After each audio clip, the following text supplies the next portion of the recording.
PPDB ini pintu awal ya. Kalau di PPDB itu sudah terkondisikan seorang anak, seorang keluarga untuk melakukan perbuatan korup gitu ya, maka kemudian setelahnya tentu akan berulang. Mengambil uang, mengambil keuntungan dari PPDB itu juga datangnya dari pihak sekolah gitu. Bahkan baru-baru ini juga ada yang menyebutkan langsung patok harga gitu ya. Untuk perpindahan siswa misalnya 3 juta, bahkan ada pungutannya itu belasan juta, di korting-korting itu jadi 10 juta sekian gitu. Nah ini kan ironis sekali betul, dan aktornya ya lagi-lagi ya tadi tidak hanya orang tua atau siswa yang demikian berhasrat untuk masuk ke sekolah negeri atau sekolah yang diunggulkan, tetapi juga kebusukan itu, nilai-nilai tidak berintegritas itu juga bisa loh datangnya itu dari pihak sekolah.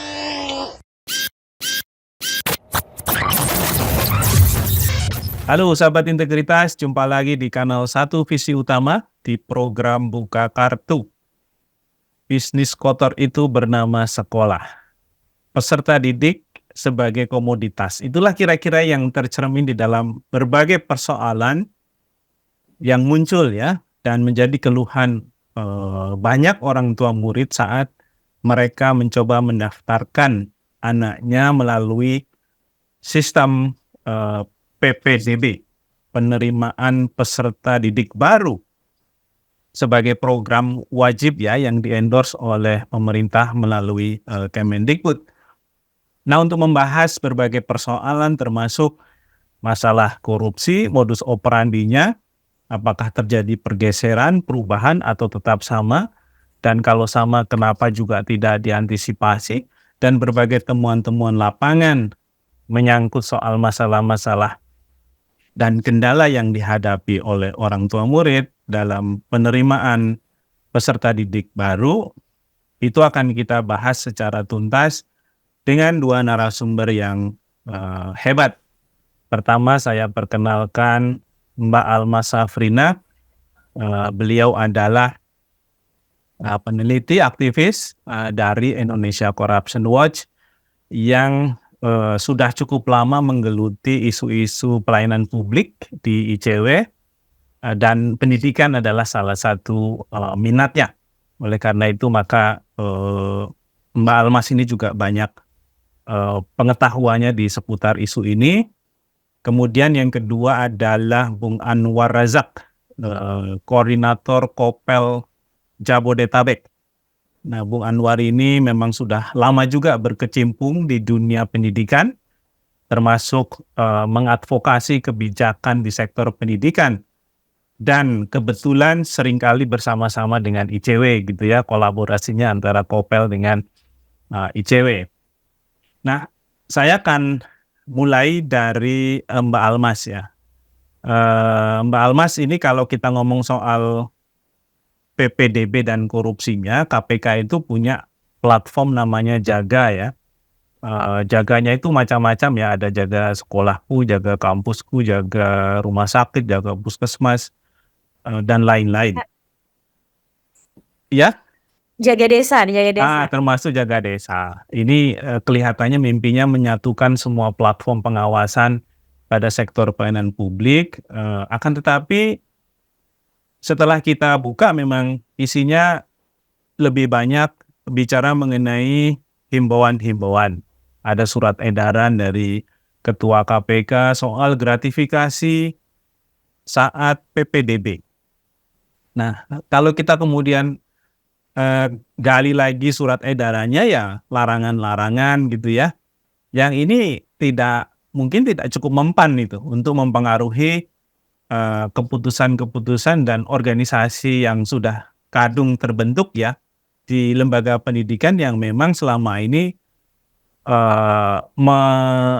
mengarah kepada organisasi yang katakanlah koruptif gitu ya, di mana banyak sekali kebijakan-kebijakan sekolah yang itu sifatnya menggerogoti aspek integritas ya dari pendidikan itu sendiri. Nah, Mbak Almas, dari sisi itu apakah ada pergeseran modus korupsi PPDB yang diamati oleh ICW yang itu bisa kita bedakan misalnya dari tahun ke tahun atau sebenarnya sama saja?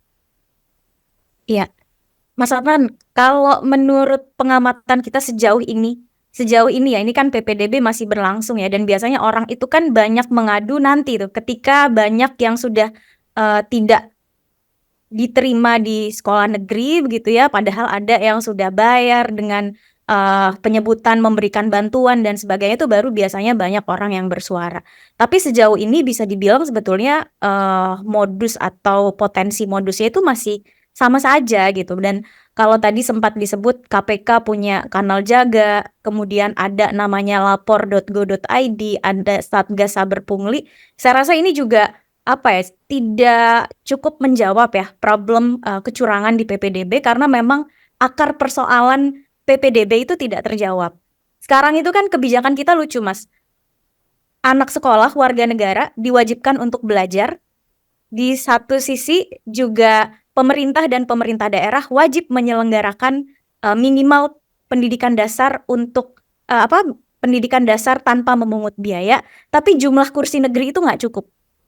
Jadi dari tahun ke tahun, sepanjang kursi negeri itu tidak cukup, akan selalu ada anak yang tidak tertampung di sekolah negeri dan dia terpaksa nanti bersekolah di sekolah swasta. Sedangkan sekolah swasta berbayar gitu. Jadi sekolah negeri, kursi sekolah negeri yang terbatas ini pasti terus menjadi rebutan. Dan di kontestasi atau perebutan kursi sekolah negeri, nah disitulah tuh ceruk terjadinya kecurangan-kecurangan PPDB. Dengan misalnya ada pungutan liar, gratifikasi, kemudian ada yang surat sakti gitu ya dari orang-orang yang punya jabatan atau kekuasaan untuk titip siswa dan sebagainya, itu akan tetap mungkin terjadi karena akar persoalannya tadi itu tidak terjawab. Kalau modus saya rasa masih sama gitu ya sejauh.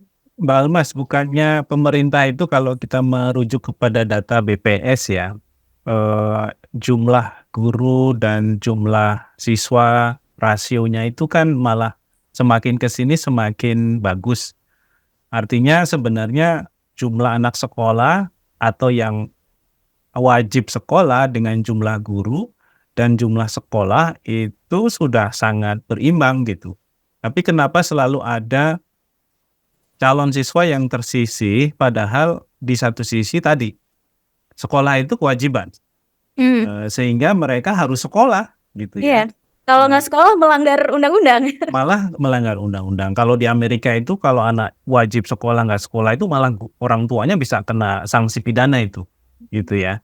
Nah itu apakah karena problem distribusi atau sebenarnya itu hanya terkonsentrasi di beberapa tempat saja sehingga pemerataan layanan pendidikannya memang belum terjadi, dan itulah yang selalu akan dihadapi dalam konteks apapun rekrutmen peserta didik baru modelnya gitu ya, mau PPDB mau kemudian model lain yang kemudian mungkin keluar dan sebagainya. Apakah itu sebenarnya yang jadi isu besarnya?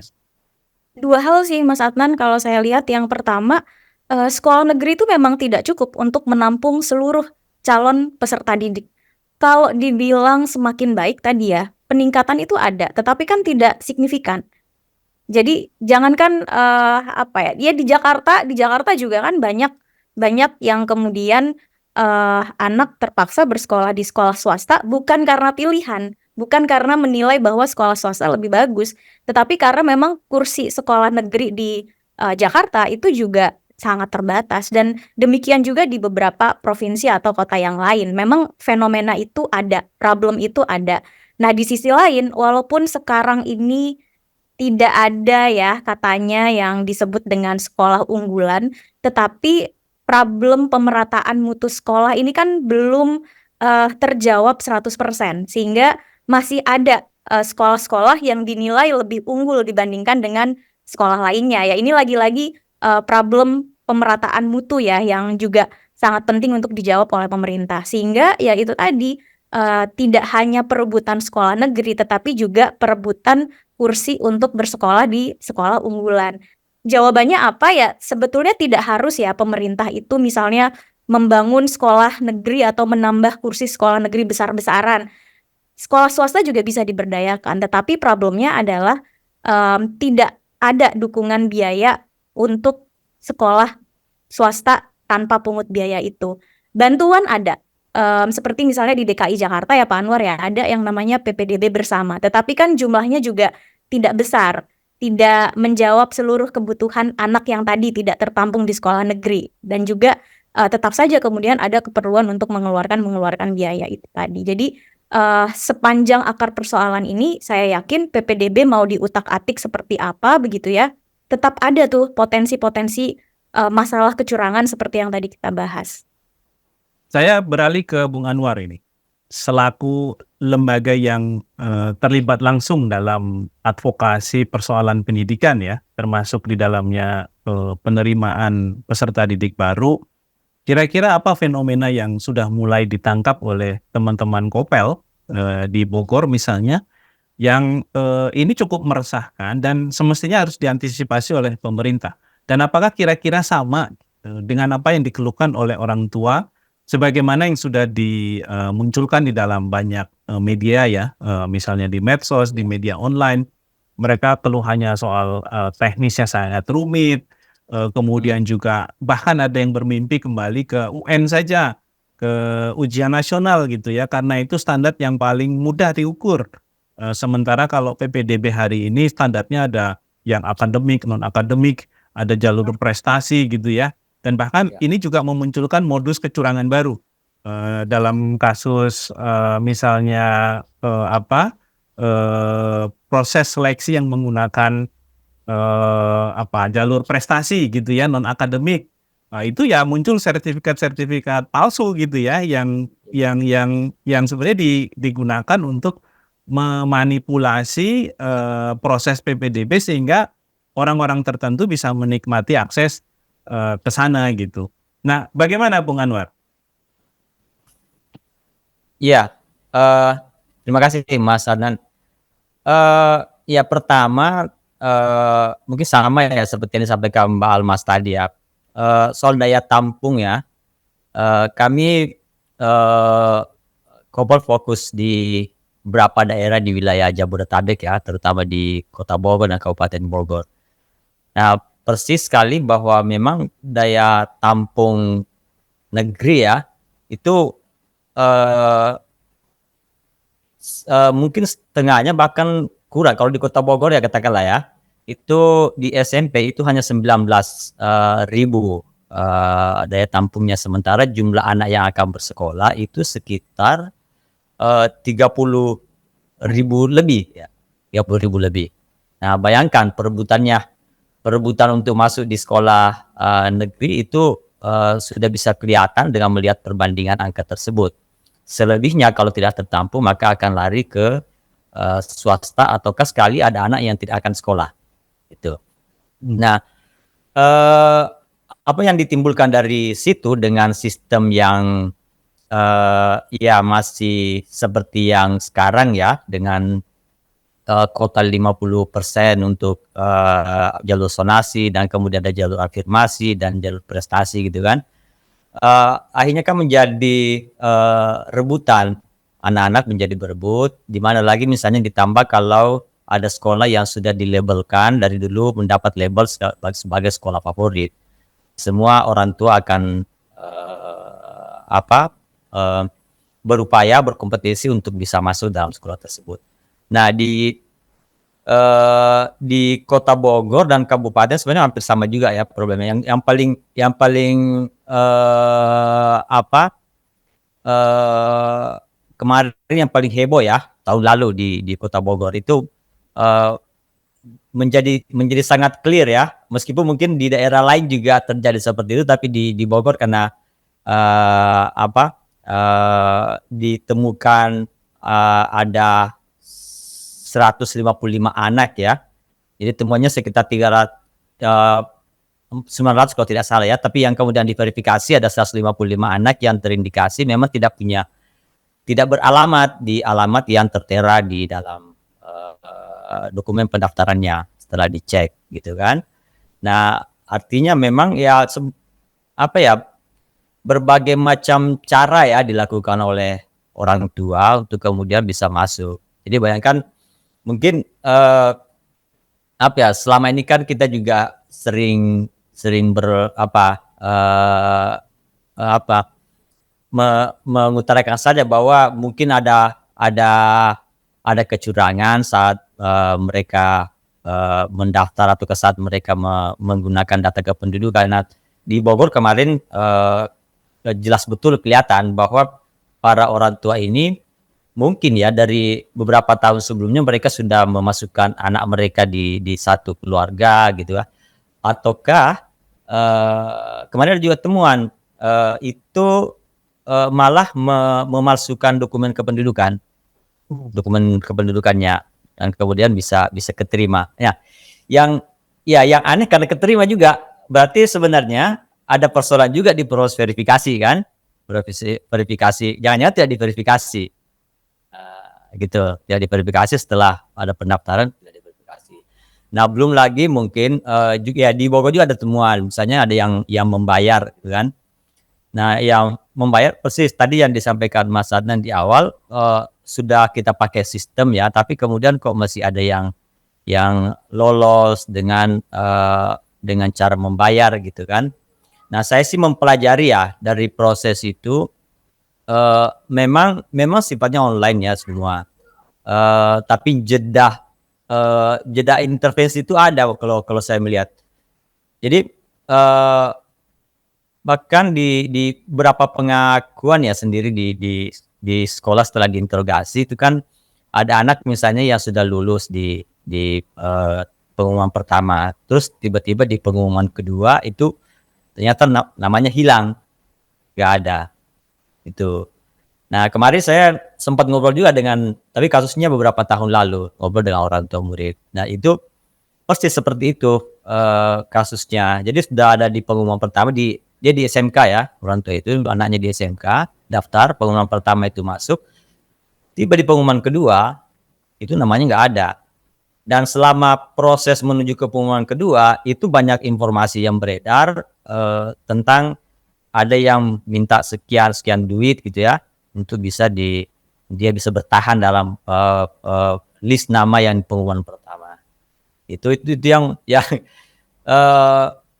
persoalan-persoalan seperti itu masih ada memang ya, meskipun tadi secara online itu sistemnya dianggap secure, tapi tidak aman ternyata ya dari sisi itu. Itu masalah kondisinya. Oke, saya coba bergeser lagi ke Mbak Almas ya. Ini kok kesannya ya, mulai dari, jadi kalau kita ngomong soal proses bisnis sekolah, itu kan ada mulai dari saat mereka mau masuk, belajar, lulusan, kemudian mau masuk lagi ke tahap berikutnya gitu ya. Katakanlah proses itu selalu punya problem, justru yang terkait dengan isu integritas. Yeah. Atau dalam bahasa yang lain mungkin justru sekolah atau pendidikan itu melahirkan ekses yang itu menciptakan habitus koruptif gitu ya. Di setiap tahapannya, di setiap prosesnya. Ketika anak murid itu mau naik kelas, itu biasanya akan ada praktik pemberian hadiah kepada guru-guru, kepada manajemen sekolah. Yang itu sebenarnya dari sisi aturan positifnya itu bisa dikategorikan sebagai gratifikasi ya, dilarang. Karena itu akan merusak martabat para guru ya.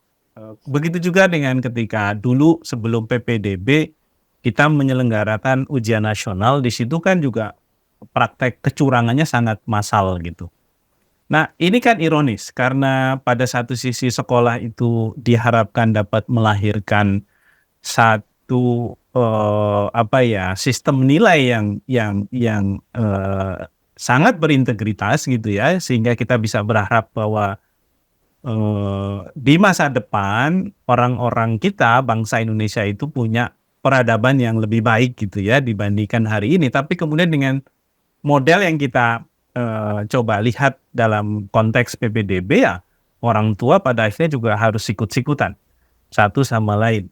Bahkan ada yang akhirnya harus menyuap, memanipulasi dokumen, menitipkan anak di kakak orang yang kita kenal, dan lain sebagainya. Jadi ada di situ sebuah cara untuk mengakali yang mengakalinya itu sebenarnya korup gitu. Itu kan kalau bahasa yang sederhananya secara filosofis itu kebusukan gitu ya. Dari sebuah mimpi bahwa orang tua itu pengen anaknya nanti bisa jadi ini, bisa jadi itu dan lain sebagainya. Ini gimana Mbak Iya. Almas mengurai persoalan ini? Iya, Mas Adnan, tapi sebelum menjawab itu tadi ini ya perlu koreksi juga ya. Kalau tadi kan kami menyebutnya kan orang tua berebut sekolah negeri gitu ya. Kemudian menghalalkan segala cara. Seolah-olah ini orang tua nih satu-satunya pihak yang tidak berintegritas gitu. Tapi sebetulnya kritik yang sama itu juga penting kita sampaikan ke sekolah. Karena banyak juga nih informasi-informasi yang masuk ke ICW, inisiatif untuk soal menerima uang, mengambil keuntungan dari PPDB itu juga datangnya dari pihak sekolah gitu. Bahkan baru-baru ini juga ada yang menyebutkan langsung patok harga gitu ya, untuk perpindahan siswa misalnya 3 juta. Bahkan ada yang nilainya pungutannya itu belasan juta, di-korting-korting itu jadi 10 juta sekian gitu. Nah, ini kan ironis sekali betul, dan aktornya ya lagi-lagi ya tadi tidak hanya orang tua atau siswa yang demikian berhasrat untuk masuk ke sekolah negeri atau sekolah yang diunggulkan, tetapi juga kebusukan itu, nilai-nilai tidak berintegritas itu juga bisa loh datangnya itu dari pihak sekolah misalnya. Dan ya akhirnya kan orang tua ini bisa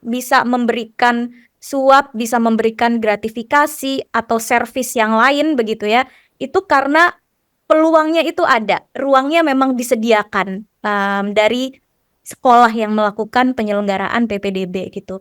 Nah, kenapa ini sedemikian sistemik? Saya rasa memang karena korupsi di sektor pendidikan itu ya sudah sedemikian parah, Mas Adnan. Jadi dari anak masuk sekolah sampai anak itu kemudian lulus dan masuk lagi ke jenjang sekolah yang baru, dia selalu dihadapkan pada praktek-praktek koruptif. Ya lagi-lagi ya mungkin tidak semua siswa atau orang tua siswa mengalami itu. Juga ada sekolah yang berkomitmen bersih, tidak melakukan praktek-praktek korupsi. Tetapi pada kenyataannya masih banyak juga sekolah yang memberlakukan praktik-praktik itu dengan berbagai macam modus. Tadi ada kalau PPDB ya kita sama-sama tahu ya, tadi sudah banyak dibahas juga oleh Pak Anwar. Nah, ini kan pungutan di sekolah itu nonstop. Padahal kalau kita bicara regulasinya tuh ada. Tetapi balik lagi tadi ke awal Mas Adnan, yang dibutuhkan itu treatmentnya bukan hanya surat edaran.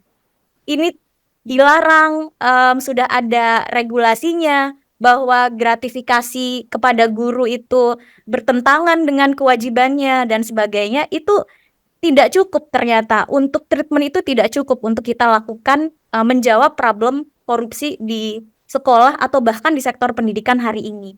Apalagi kalau dari kajian ICW terkait dengan korupsi sektor pendidikan, korupsi ini kan juga berlapis, Mas Adnan. Yang sekarang kita sedang bahas adalah korupsi di sekolah, tetapi di sisi lain, di kasus yang lain, sekolah ini juga adalah korban dari korupnya sistem atau pejabat di atasnya.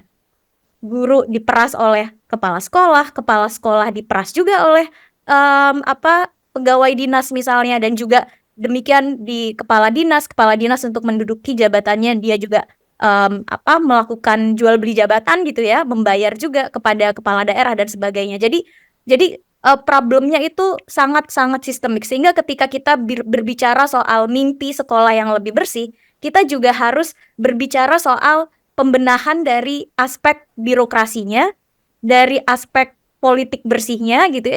Jadi banyak sekali aspek-aspeknya. Bahkan ada juga nih kasus korupsi yang melibatkan pihak-pihak sekolah, salah satunya misalnya kepala sekolah, bahkan tidak hanya satu kepala sekolah yang ditetapkan sebagai tersangka korupsi di kasus ini, yang melibatkan aparat penegak hukum gitu ya. Dalam artian kepala sekolah diperas juga oleh aparat penegak hukum. Jadi problemnya sedemikian suram ya. Jadi kalau tadi judulnya Mas, kebusukan itu Bisnis dari kotor sekolah itu ya? bernama sekolah. Kotor itu dari sekolah. Nah iya, kita juga ini bisa jadi sekolah juga menjerit gitu ya, protes. Ini kan sekolah juga nggak buruknya sistem atau integritas yang ada di sekolah ini juga buah dari korupnya sistem di atasnya. Dan lagi-lagi kalau sekarang kita bicara soal pendidikan dan gerakan pemberantasan korupsi, beban itu kan besar ya di sekolah. Guru diminta untuk misalnya mencetak generasi yang lebih berintegritas, yang lebih anti korupsi begitu ya. Tetapi kemudian yang menjadi fokus adalah pendidikan anti korupsi. Anti korupsi itu dibahas hanya di ruang-ruang kelas gitu, tetapi ekosistem sekolahnya tidak betul-betul dibuat anti korupsi. Jadi ya siswa akan melihat ini menjadi satu fenomena yang sangat ironis. Mereka diajarkan anti korupsi di dalam kelas, nilai-nilai kejujuran dan sebagainya, tetapi di luar kelas dia menyaksikan ada praktek korupsi yang ada di depan mata gitu ya. Ada misalnya siswa yang kalau kata Pak Anwar tadi tidak lolos PPDB gitu ya. Kemudian ada di proses belajar mengajar sehari-hari. Atau bahkan misalnya ada siswa titipan dan sebagainya. Ini kan adalah satu sistem yang sangat tidak baik untuk disaksikan oleh generasi penerus gitu ya. Mbak Almas, kan tadi ya pemerintah bahkan instrumen Badan Penegakan Hukum Anti Korupsi ya seperti KPK itu punya platform Jaga tadi, ada surat edaran juga, di Kementerian Pendidikan juga ada program sosialisasi gitu ya. Bahkan kalau kita lihat kepala inspekturnya hari ini juga adalah orang yang punya pengalaman panjang di isu pemberantasan korupsi karena pernah di KPK. Kita juga punya ombudsman sebagai garda terdepan dari isu peningkatan kualitas pelayanan publik ya. Kok rasanya mereka juga nggak sanggup tuh menghadapi betapa sistemiknya problem ini gitu. Nah kira-kira kalau dari ICW sendiri apa yang bisa ditawarkan untuk pelan-pelan mengubah dan menciptakan sistem baru yang kira-kira dia jauh lebih steril dari problem-problem cacat integritas gitu ya, sehingga memang tadi tujuan pendidikannya menjadi terfasilitasi di tempat yang namanya sekolah gitu ya, bukan justru sekolah itu jadi pusat bullying, pusat menciptakan value korupsi, dan pusat untuk melakukan kompetisi dengan segala cara yang sering kita sebut sebagai ya homo homini lupus gitu, manusia satu memakan manusia yang lain. Nah ini kira-kira ada nggak ini satu pendekatan yang mungkin kita bisa anggap sebagai game changer gitu ya dalam konteks mengubah situasi hari ini? Ya, nggak tahu nih Mas Adnan, ini tidak sanggup atau tidak cukup komit gitu. Yang tadi pihak-pihak Mas Adnan sampaikan misalnya Kemendikbud, kemudian misalnya KPK begitu ya. Ini antara tidak sanggup atau tidak komit, atau sebetulnya cara-cara strategi yang diterapkan untuk membangun nilai-nilai integritas khususnya misalnya di sekolah ini tidak cukup efektif sehingga perlu dievaluasi.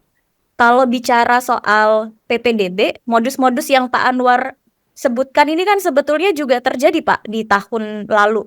Bahkan di 2022 juga terjadi seperti itu.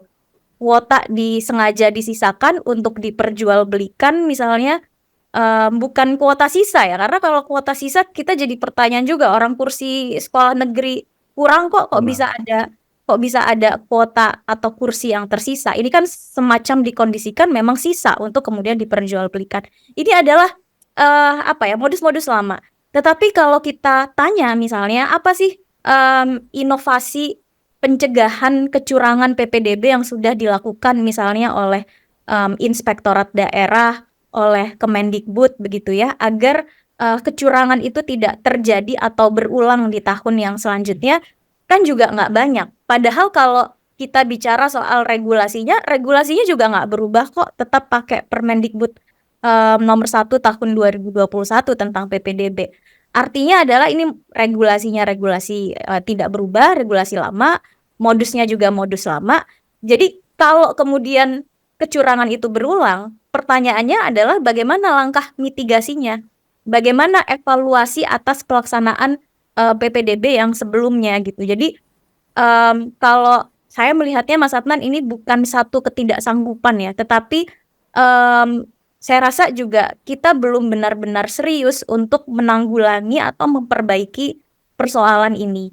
Kalau bicara soal sistem atau perbaikan apa nih yang perlu dilakukan ke depan, ya kalau dari ICW idealnya adalah pemerintah menjalankan mandat wajib belajar sepenuhnya gitu, dengan tuntas. Bahwa pendidikan dasar yang sekarang juga banyak ya daerah-daerah termasuk misalnya DKI Jakarta yang wajib belajarnya tidak hanya pendidikan dasar tapi sampai pendidikan menengah ya 12 tahun, itu tidak ada diskriminasi lagi antara sekolah negeri dan sekolah swasta. Juga yang kedua soal pemerataan sekolah. Jadi nggak ada lagi sekolah misalnya yang dianggap unggul dibandingkan dengan sekolah yang lain. Beberapa hari yang lalu saya juga tanya ke teman-teman koalisi pendidikan ya, ada JPPI dan teman-teman yang lain. Sekarang itu kan sudah nggak ada sekolah berstandar internasional gitu ya. RSBI dan sebagainya. Tetapi kan sekarang ada nih yang namanya sekolah penggerak. Dan itu juga membuat satu sekolah itu dinilai lebih unggul dibandingkan dengan sekolah yang lain. Jadi hal-hal ini yang rasanya juga penting untuk dijawab oleh pemerintah. Sembari kemudian ini pasti juga bertahap ya, mencegah kecurangan-kecurangan di PPDB itu kembali berulang gitu. Dan ini dua sisi nih, tidak hanya orang tua yang harus dievaluasi ya, tetapi juga dari pihak sekolahnya sendiri. Dan jangan juga inspektorat, satgas saber pungli dan sebagainya itu fokusnya ke penindakan aja. Tapi bagaimana nih pencegahan untuk menanggulangi yang tadi itu kecurangan-kecurangan yang potensial terjadi di sekolah. Oke, ini pertanyaan terakhir untuk Bang Anwar ya. Menyambung dari apa yang tadi disampaikan oleh Mbak Almas, bagaimana memitigasi problem kecurangan PPDB. Kita tahu tadi dari cerita Bung Anwar, sebenarnya sistem PPDB meskipun secara online, dia itu rentan tetap dimanipulasi. Ya, nah bahkan kalau kita coba cari informasi mengenai jasa penyedia PPDB online, itu ternyata ada. Berbayar. Berlangganan, ada yang 2 juta, 5 juta begitu ya. Jadi ini juga ada satu fenomena bagaimana sekolah itu dianggap sebagai pasar bagi bisnis. Sehingga kemudian mereka masuk ke sektor pendidikan untuk berjualan dalam tanda petik. Berjualan jasa dan lain sebagainya. Nah, Bung Anwar, dari proses-proses pemantauan advokasi yang dilakukan oleh teman-teman Kopel, terutama di Jabodetabek, kira-kira apa sih yang bisa dilakukan untuk membenahi sistem PPDB online-nya sendiri? Apakah memang perlu ada satu pendekatan baru di mana misalnya Kemendikbud dong bertanggung jawab untuk menyediakan dan mengontrol sekaligus sistem itu gitu ya. Sehingga sekolah itu tidak bisa mengintervensi tahapan-tahapan yang sudah dilakukan di dalam prosesnya. Atau memang mungkin bisa jadi hal yang harus diperbaiki ya soal bagaimana tahapan seleksi itu, kriteria menyeleksi calon siswa itu. Dalam konteks ini saya merujuk lagi kepada beberapa orang tua murid yang mengatakan ujian nasional itu jauh lebih mudah menjadi saringan bagi calon peserta. Nah, gimana Bung Anwar diskusinya dengan misalnya pengelola sekolah, orang tua murid? Silakan. Saya sih sebenarnya lebih cenderung menyelesaikan soal akses ya dengan jalur pendekatan zonasi ya. Meskipun yang prestasi sebenarnya saya kurang sepakat juga dimasukkan dalam jalur PPDB ini, karena itu akan mengurangi jatah zonasi. Kenapa zonasi? Karena kan soal akses ya, kita banyak terkendala, orang tua banyak terkendala untuk menyekolahkan anaknya karena jarak, gitu kan. Nah kalau itu patokan awalnya adalah zonasi adalah prioritas. Nah sehingga kemudian tidak lagi berpikir yang macam-macam. Seorang anak ketika dia berada di satu wilayah, maka yang dia cari adalah sekolah terdekat. Kalau tidak sekolah terdekat, maka mungkin Pemda, Pemkot atau provinsi, pemerintah provinsi itu mencari sekolah swasta supaya bisa menutupi kedekatan zonasi itu, kedekatan area dari tempat tinggal si anak. Nah, saya pikir itu dulu yang coba dibenahi oleh tentu saya setuju karena ini kan masih satu komando menurut saya. Kalau situasinya sudah seperti ini, sudah sangat ribet untuk kemudian menyerahkan kepada pemerintah daerah gitu ya. Nah, tentu komando itu, panglima itu harus ada di Kemendikbud untuk mengubah konteks ini. Nah, lalu kemudian ya kalau melihat kemarin kan canggihnya PPDB ternyata masih ada celah-celah ya. Nah, tentu itu hal berikutnya untuk dibenahi. Soal bagaimana kecurangan bisa terjadi, bagaimana proses sogok menyogok juga masih ada, itu yang menurut saya juga kemudian harus dibenahi setelah terselesaikan masalah akses dengan zonasi tadi. Nah, karena itu ya lagi-lagi kalau menurut saya memang PPDB ini pintu awal ya. Kalau di PPDB itu sudah terkondisikan seorang anak, seorang keluarga untuk melakukan perbuatan korup gitu ya. Maka kemudian setelahnya tentu akan berulang gitu ya dengan cara-cara yang mungkin sama ataupun berbeda, tapi pada intinya sama. Nah, tentu ini mungkin dengan model pengawasan ya yang ketat, terus sistemnya dibenahi. Karena tadi itu sebenarnya kan ada celah ya, ada celah pengumuman pertama, pengumuman kedua. Itu sebenarnya kalau mau ini ya pengumuman pertama saja karena itu kan sudah diukur berdasarkan zonasi dan kemudian dia menggunakan peta. Ini nah peta ini perlu pertama tadi itu sebenarnya di data kependudukan di cross check apakah memang betul dia bertempat tinggal di situ. Dan kemudian penempatan titik ya, titik kan mengukur peta itu sang pendaftar ini yang menempatkan titik di mana dia tinggal, baru kemudian hasil itu yang akan membuat ranking di antara anak itu berdasarkan kedekatan dari sekolah gitu. Nah, itu yang juga menurut saya perlu dibenahi. Kedua, memang saya setuju tadi Mbak Almas, situasinya kan memang lingkungan ini banyak terkondisikan oleh situasi yang rentan dengan korup dan bahkan sudah ada yang korup. Itu terkondisikan mulai dari dinasnya gitu ya.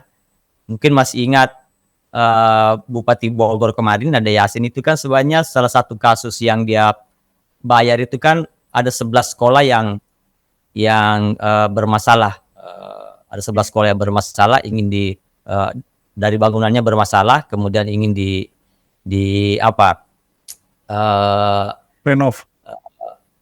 Ya, diperbaiki laporan BPK itu dengan menyogok gitu ya.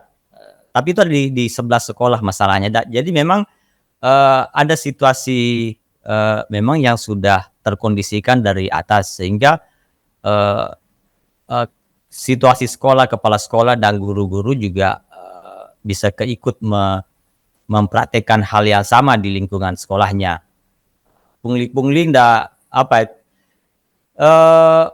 pungli ini menarik juga sebenarnya pungli ya. Ini proses berikutnya. Jarang juga sekolah sebenarnya yang mengatakan bahwa ini pungli. Mereka kebanyakan menyebut bahwa ini adalah sumbangan, ya, sumbangan, bantuan. Tapi di proses itu ada proses pemaksaan. Iya. Ada proses pemaksaan. Besarannya berapa? Bantuan wajib. Iya. Jadi kalau saya mau gambar ke tenisnya, hampir berapa sekolah ya di Bogor ya. Jadi tenisnya gini. Jadi kita diminta untuk menyebut kamu berapa yang kamu akan sumbang ke sekolah. Disebutlah itu sang orang tua dan kemudian itu dikuatkan dengan satu surat komitmen. Surat komitmen. Ditulis angkanya di situ di surat komitmen itu. Itu saya dapat kasus ada SD, ada SMA juga seperti itu. Nah, di surat komitmen itulah yang kemudian ditagih. Bahkan seringkali kalau anaknya tidak bisa membayar pada menjelang ujian, itu orang tua dipanggil. Orang tua dipanggil ke sekolah. Ditagih. Nah, Di sekolah ditagih. Jadi negeri ya? meskipun tidak dikatakan bahwa kamu harus bayar, tapi dipanggil. Jadi secara psikologi sebenarnya itu adalah sebuah tagihan, menjadi beban bagi orang tua untuk kemudian dibayar, gitu. Nah, ini kondisi yang yang tercipta gitu dengan memang lingkungan yang mungkin ada kepala sekolah juga memang yang menganggap ini sudah hal biasa gitu ya, Ya. sehingga itu dipraktekkan seperti itu. Karena dana bosnya kurang segala macam gitu ya Pak Anwar ya? Ya, dana bos ada juga mungkin karena tuntutan infrastruktur ya, dan ruang kelas. Cuma memang karena ya karena sifatnya mungkin menganggap karena sumbangan sehingga dia tidak membuatkan satu mekanisme pertanggungjawaban yang baik dan bisa diakses oleh orang tua murid. Itu tidak dibuatkan. Nah, ya sehingga kita juga sebenarnya menyaksikan ya orang tua persis kan, orang tua apalagi kalau di daerah-daerah di daerah ya, kalau di Bogor kan orang tua kan senang saja memberi sesuatu kepada guru karena itu imbalan atas kebaikan kan. Jadi tetap guru dianggap sebagai orang yang sangat baik, mengajarkan anaknya kebaikan dan sebagainya, sehingga diberikan imbalan di luar dari gajinya. Nah, itu biasa saja, tapi tidak kemudian dibalas dengan sebuah sistem yang akuntabilitas yang bagus dari sekolah, sehingga kita tidak tahu itu uang apakah benar digunakan untuk ruang kelas, apakah benar untuk digunakan untuk perbaikan lapangan gitu kan, itu nggak kelihatan itu. Karena seringkali ruangnya nggak bertambah, kursinya nggak ada yang baru, ya, lapangannya juga tidak ada plester baru gitu ya. Oh, dari sponsor. Mas Adnan, Mas Adnan, tapi kalau yang tadi menarik yang Mas Adnan bilang, apakah lebih baik dikembalikan ke sistem seleksi berdasarkan nilai gitu ya? Ini kan juga banyak yang mengkritik ya, karena pertama berdasarkan nilai ini artinya mengumpulkan siswa-siswa dengan nilai tinggi itu di 1-2 sekolah, dan itu tidak sejalan tuh dengan semangat pemerataan mutu sekolah, karena ya nanti ada sekolah yang dianggap unggulan gitu ya, karena isinya adalah siswa-siswa terpilih, siswa-siswa yang secara nilai dia ada di nilai tinggi. Padahal kalau berdasarkan itu ya sebetulnya ya bukan sekolah unggulan juga gitu ya, karena memang sudah diseleksi dari aspek kemampuan siswa gitu. Itu pertama. Kemudian yang kedua, siswa dengan nilai tinggi memang ada ya siswa yang berasal dari keluarga tidak mampu, keluarga kurang sejahtera, itu kemudian mereka bisa meraih nilai tinggi gitu. Tetapi ada fenomena di mana itu nilai tinggi itu juga didapatkan dari proses belajar yang lebih ekstra, dari les tambahan dan sebagainya, bimbel dan sebagainya, dan itu biayanya juga tidak bisa diakses oleh semua orang kan, untuk mengakses les-les tambahan yang berbiaya cukup mahal itu, sehingga seleksi berdasarkan nilai saya rasa kurang tepat begitu ya. Jadi idealnya memang karena ini warga negara menjalankan kewajiban amanat Undang-Undang Dasar dan Undang-Undang Sisdiknas, ya memang idealnya tanpa saringan. Iya, kita itu diundang berdasarkan misalnya tadi ya zonasi. Jadi tidak ada rasa was-was. Orang tua itu tidak selalu was-was ketika PPDB. Ini anaknya sekolah di mana ya? Sekolah di negeri ya? Apakah sekolah di swasta? Kalau di sekolah swasta mampu nggak ya bayarnya? Nggak ada lagi yang kayak gitu. Jadi kayak tadi yang Pak Anwar sebutkan, kalau memang di sekolah terdekat sudah full dan harus sekolah di sekolah swasta, ya apa nih kontribusi negara untuk siswa ini bisa belajar di sekolah swasta tersebut tanpa pungut biaya sebagaimana diamanatkan oleh undang-undang? Apakah negara mampu? Saya rasa mampu kok. Tinggal prioritas saja. Anggaran pendidikan yang 665 triliun itu pemerintah berani nggak komit untuk dimaksimalkan, betul-betul diprioritaskan untuk menjalankan wajib belajar 9 tahun dan bahkan 12 tahun. Kalau Ya. perlu bahkan mungkin perlu diperluas lagi tuh ke bantuan-bantuan yang Kampus. besar untuk Ya. di perguruan tinggi. Ya, Kalau ini kita di 22 kementerian kan kata Kemendikbud, Mas. betul. Dan juga kalau rujukannya data KPK, ternyata untuk kampus pun, karena mereka juga punya problem sendiri soal UKT yang kemarin tiba-tiba naik, itu kan alokasi anggaran pendidikan untuk perguruan tinggi juga ternyata banyak disedot oleh sekolah-sekolah kedinasan. Ya, yang ini milik pemerintah lagi baliknya gitu ya. Eh, kita sepakat bahwa ketika ngomong soal pendidikan wajib, maka saringannya tidak ada. Karena dia sifatnya wajib. Sekolah tidak untuk mencari orang yang berprestasi, tapi sekolah adalah tempat di mana anak-anak bisa berprestasi. Dengan cara apapun, ya dengan prestasi apapun yang mereka punya. Karena masing-masing anak pasti punya keunikan sendiri. Jadi saya sepakat bahwa jalur prestasi itu memang juga perlu ditiadakan karena anak-anak itu unik ya, bertentangan tentu kalau kemudian jalur prestasi itu diterapkan karena setiap anak itu punya keunikan sendiri, punya keistimewaan sendiri, punya prestasinya masing-masing sehingga memang tidak bisa dijadikan sebagai alat ukur. Pada saat yang sama pemerintah negara sebenarnya punya kemampuan untuk menyediakan ya layanan yang terbaik untuk sekolah ya untuk pendidikan dasar terutama atau pendidikan wajib asalkan mimpinya nggak kejauhan gitu ya, mimpinya IKN, mimpinya ini itu dan lain-lain yang itu memboroskan keuangan negara. Jadi saya kira sebenarnya kita bisa tetap mampu menyelenggarakan pendidikan wajib yang berkualitas, akan tetapi ini kembali ke bagaimana politik pendidikan itu didesain, dikelola, dan diimplementasikan di Indonesia.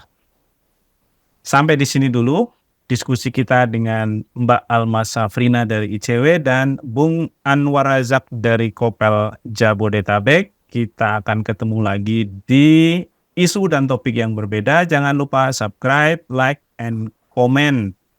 Diskusi kita hari ini, ya jika sahabat integritas merasa bahwa konten dan diskusi hari ini adalah diskusi yang bermanfaat, silahkan share, beritahu kepada lebih banyak orang supaya mereka juga bisa terlibat dan ikut mendengarkan.